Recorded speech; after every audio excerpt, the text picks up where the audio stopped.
we're seeing this change tension, right? Again, changes that are proposed, suggested, advised, and demanded, right, in some cases.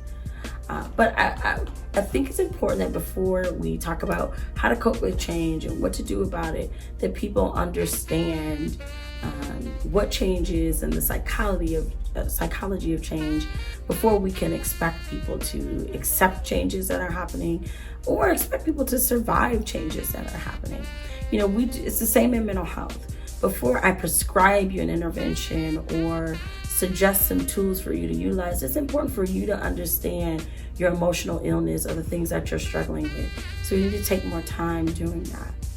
As a mental health professional, it's just in my nature, it's just very natural for me to analyze energy, right? Analyze what's happening around me and perspectives and personalities. It's just who I am. And really what I'm seeing and hearing and feeling is really this war between what I call the change police and the change resistors, right? So they're just bumping head to head, and this is producing this cocktail of fear and anxiety, frustration, apathy, and hostility. It's consuming this all day, and I know I've talked to this in an earlier episode about being careful of the information that we consume, because consuming this energy all day is just like ordering a shot of bleach. It is harmful and can be detrimental to your health. So reminding people to just be careful of when you see and are consuming that kind of energy. But what I'm really noticing is that we are becoming more focused on what people are doing, right? What they're going to do. And we're spending less time on understanding who people are and why they're making the choices that they choose to make. We need to move out of this judgment space, right? Where we are at war with one another because you don't see life the way I see life, and you're not able or willing to make the type of changes that I want you to make. We want to move out of that space. First of all, for people to change, change just doesn't happen, right? There's some things that people need to have in order to do it. They need to have the intention, the motivation, and the ability to change. So for people to change, they need intention, motivation, and ability to change. Now, of those things, intention really is the biggest predictor of success, right? Or the likelihood that change will manifest or will occur, right? Is the ability to have the intention to do that. And you have ability, and really at the core of that is motivation, right? So motivation is the key driver for intention and ability. Now, intention really might seem like a simple concept, right? You just decide, right? So people feel like intention is really about deciding that you're going to do something. But really, intention has everything to do with my most important values and my emotional capacity. So one, for me to intend to do something, it really has to resonate with me in my life for me to put the energy to intend to do it. And then I have to have the energy, right?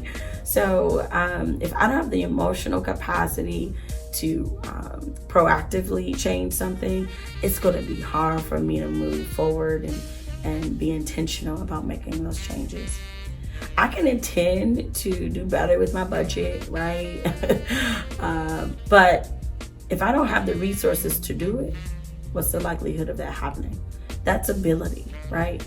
So even if you have intention, but you don't have the ability to make the changes or the resources to make those changes, it can't happen. My dad used to say, you can't squeeze blood from a turnip, and he was absolutely right. I can want to do something and have the motivation to do it, but if I don't have the resources, the capacity, or the ability to make those changes, I will not be successful. And if individuals do not feel like they have the ability, they are not going to have the intention. So for change leaders, because I see frustration, right? People aren't changing. They aren't doing what I need them to do. It serves us well to understand more about the position that they're in and whether or not they have the ability to make the changes that you hope for them to make.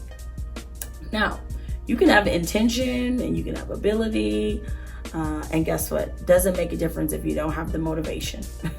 So motivation is absolutely necessary, right? Again, it is the key driver to change. Take the time to understand what drives people, what gives you energy, what fills your bucket, right? What helps you to thrive and feel empowered. A simple but very powerful question that we could benefit from asking one another is, what do you need?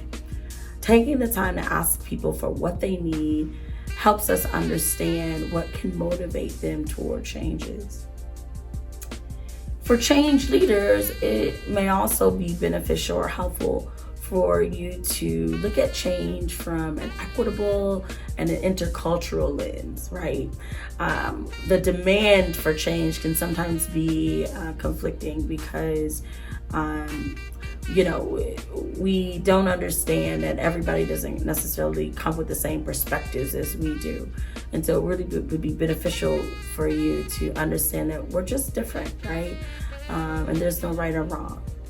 So for example, safety may seem like a universal language. People say, everybody wants safety, but it can mean something different to you or I, right? So the way we define what may seem universal can be very different. A very real or relevant example right now in response to COVID-19 is that for some people, COVID-19 may seem like a real threat to their safety and survival, but to others, it may not. If I'm homeless, if I can't feed myself and my family, if I live in a dangerous neighborhood, there are other things that may be more of a real threat to my existence than COVID-19. And it doesn't mean that COVID-19 is not important. It just means in terms of the things that have more of a threat that might not make the top of the list. Perhaps I've survived so much in my life that was supposed to kill me or, in my life, or that were more real threats. It's hard for me to wrap my head around or conceptualize this as a real and present danger. So again, it really is about taking the time to understand each other and respecting the differences and experiences. We just have to be careful that our interpretation of individuals who may not be aligned with how we think and how we behave and how we feel is not coming from our own places of opportunity.